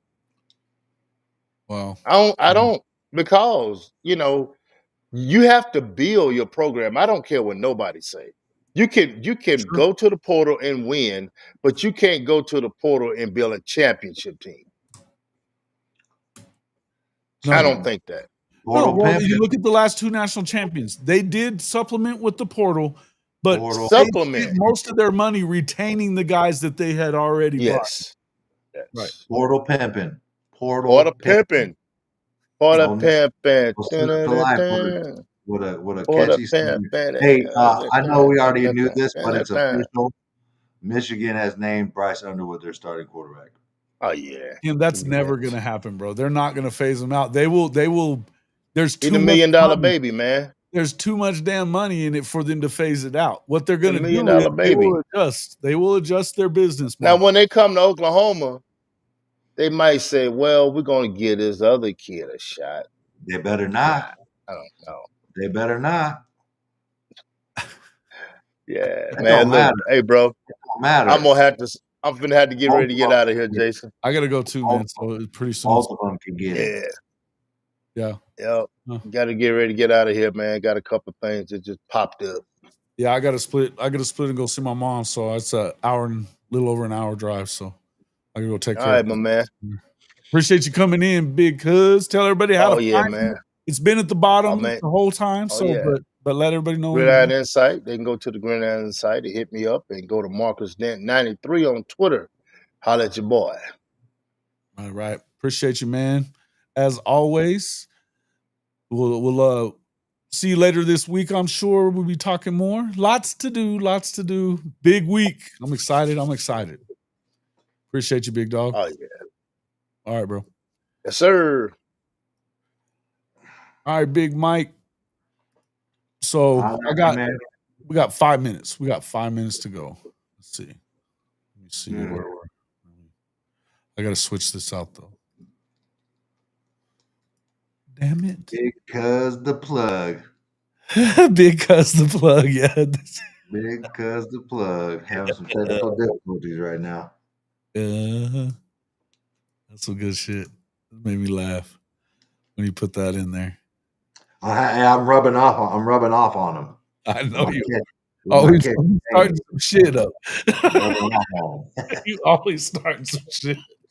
No, but I see he got creative with his name down there. Every once in a while. I know, bro. I know. I already know. Like to get my shit. When I saw that when he came in, I started laughing. Oh man. Now Nagy doesn't need him. I would agree with you on that, but I'm just telling you that it's not even about. First off, those recruiting services aren't necessarily. It's not about the programs. It never has been. I don't think that anything that Jim Nagy's doing is not any different than what they were already doing at Oklahoma. I just can't imagine a dude of his stature and his and his recruiting and evaluation talent is going to a recruiting service for information. He said it doesn't even make sense. Not only did he say he's not going to, he said he doesn't look at it at all. He doesn't want that to. He doesn't want that to. Clean evaluations was the word. Yeah.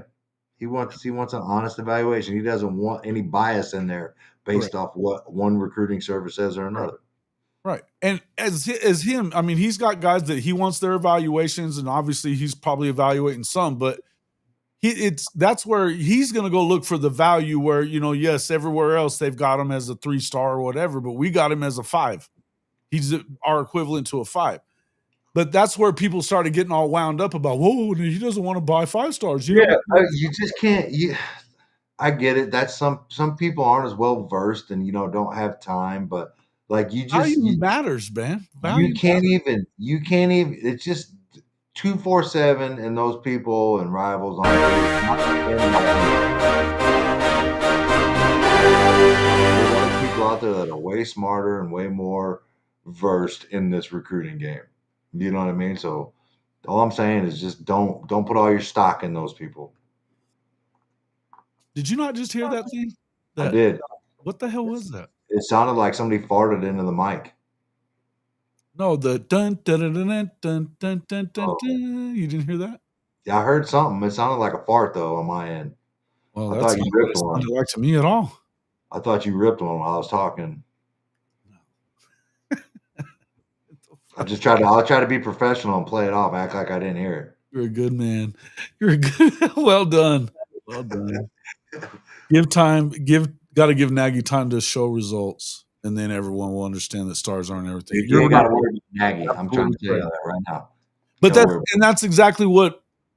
Well, you said it a bunch. I mean, it's not like it's a new way of doing things. The reason that he's there is because he aligns with what they were already doing. Yeah, and at this stage in the game and in college, you got to have a GM, man. You got to have a GM to manage that money and talent. I mean, it's so much for a head coach. You know what I mean? Like, dude, that's a lot of work, man. A lot of work for a head coach. Yeah. To have somebody else to help. Yeah, man. Yeah, you thought you were tripping. Yeah, I thought I was tripping. There's a new little thing up there, and as soon as I tapped it was an animation button, but I tapped it and it went crazy. It sounded like trumpets to y'all. That's what it was more like. Ryan C says, people who gripe the most don't look at the tape. They just look at the stars. I always tell people what you really ought to look at. Like people that were saying that the guy they just got from Bishop Gorman that was a 5-star, now he's a 3-star or whatever the hell. And you had everybody freaking out. OU fans that are freaking out talking shit. And of course, Texas fans are going to talk shit about it. They should. But what you should look at, go look at the dude's offers. Go look at his offers. There's one major program that didn't offer him. Texas, that's it. Alabama, Georgia, Ohio State, all the big boys. Everybody else in the SEC. I mean, and on top of that, Todd Bates likes the guy. It's enough for me. It's enough for me. So. Yep. Yeah, it is what it is. Sitting here waiting for Chicken to block Benji, then out of nowhere I hear trumpets.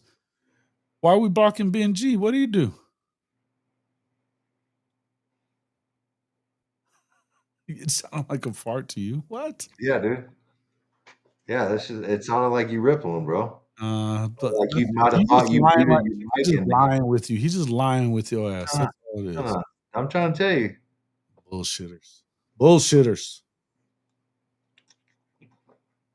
Shut up! Little dumbass. There we go. When did he reclass? Like, I don't think he did reclass, actually, now that we're talking. I think they just dropped him. I think, to be honest with you, I'll tell you why I think they dropped him. Because he had picked Florida State. And right now, they're not in love with Florida State.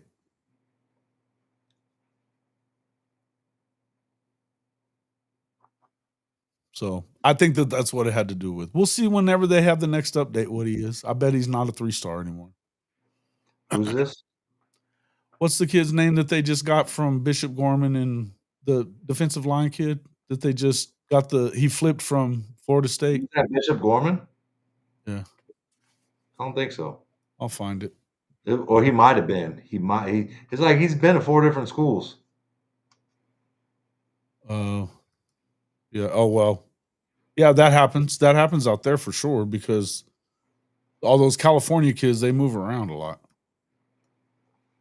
because it's a shit show in California. I don't even think. I think he was like East Coast to West Coast type moving.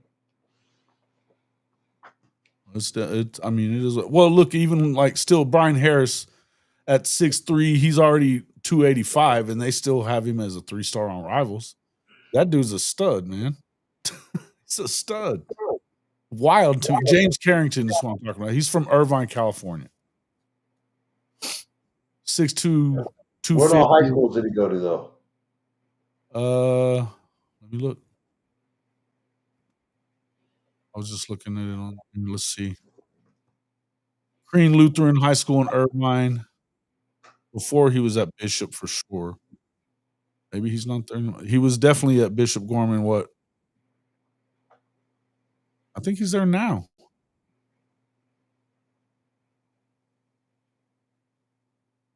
Yeah. And he was an All-American. He went to the All-American Bowl. I don't know. But they've got him. He's a D-line guy, not an edge, and they've got him listed at 240. That would probably be the measurable part would be probably why he dropped. I heard it was like 270. I think that's what I was fixing to say. I don't think he's at 240 though. But that's one of those things that they wanted to make sure they got that right. It's the Tank kid, right? The Tank. Tank Yeah. Tank Carrington. Yeah. Yeah. It is what it is. I mean, look, like I said, he passed whatever it was that the evaluators wanted for them to go flip him because he was already committed somewhere. So apparently they like him. Again, I'm gonna trust Jim Nagy and what he's doing until I have a reason not to. And we don't have a reason not to yet. We don't. You know? He knows. I mean, how do you not trust an NFL scout for the last 25 years that's worked and he's had what, 4 Super Bowl championships with guys that he's helped, scout and get on into their programs? I mean, it's enough for me. Yeah. The Senior Bowl got a lot better with him. They were getting better players with him. It's become the major recruiting game and all that other stuff in a while. Brinsky was out there. Brinsky Sharp was out there. I mean, he's a fan. So I don't know, man. I think that there's some things that I'd like to see him do a little better at retention of guys like David Stone than the shit show that kind of happened there. But he was brand new. So, things are gonna get better. Things are gonna get better. So this is what it was. Yes, sir. I know you were. That's what I was talking about. He was out there for the whole week. You liked him, didn't you? Jim Nagy? I heard you talking about it before. Anyway, it's about time for us to get out of here. Come back later this week. We'll do some more stuff later this week. If you have time at night, maybe we'll do something like a preview. I mean, I don't know what time at night, but yeah, I be practicing football now with my 6th graders. Okay. All right. Well, you're gonna be you'll obviously be there this weekend then, right? Wouldn't miss it. I'll see you there for sure. Either way. I'm gonna come in, I think, and let's see what. Yeah, I'll be there this week for sure. This week and next week. I'm excited about next week. It's gonna be great. But what it is. Had a health issue. He was at 240. Now he's at 270. So there's more reasons why they would have dropped him in the rankings. Makes sense. All right, guys, appreciate everybody coming in.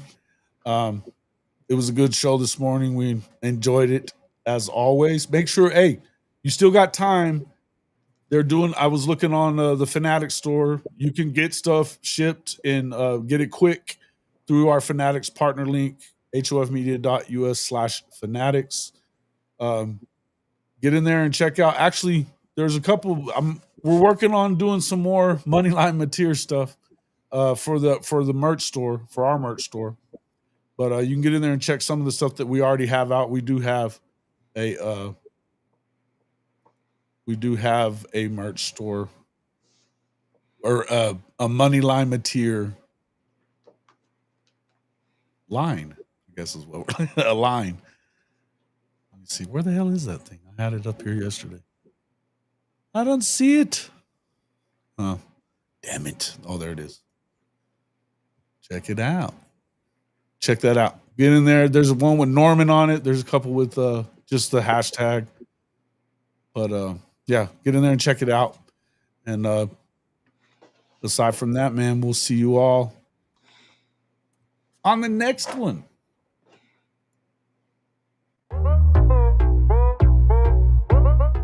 Are you tired of your game day gear looking like it's stuck in the offseason? Well, step up your fandom with Hall of Fame College Football's official Fanatics partner store. Whether you're a diehard Oklahoma Sooners fan like myself, bleeding Crimson and Cream, or you rep another one of the SEC's heavy hitters, Fanatics has you covered. Shop thousands of officially licensed hats, jerseys, sideline polos, and exclusive championship merch from the entire Power 4 and Group of 6 too, all shipped directly to your doorstep and fast. Want to gear up like your favorite coaches and players? Are you looking for that perfect tailgate tee or statement piece for your man cave? Fanatics is your one-stop shop for authentic college football gear from everybody that plays the game. So do yourself and your team a favor. Click our link in the description or simply log on to hofmedia.us/fanatics. That's hofmedia.us/fanatics. And you can shop everything that you want for the best prices of the day right on our Fanatics partner page.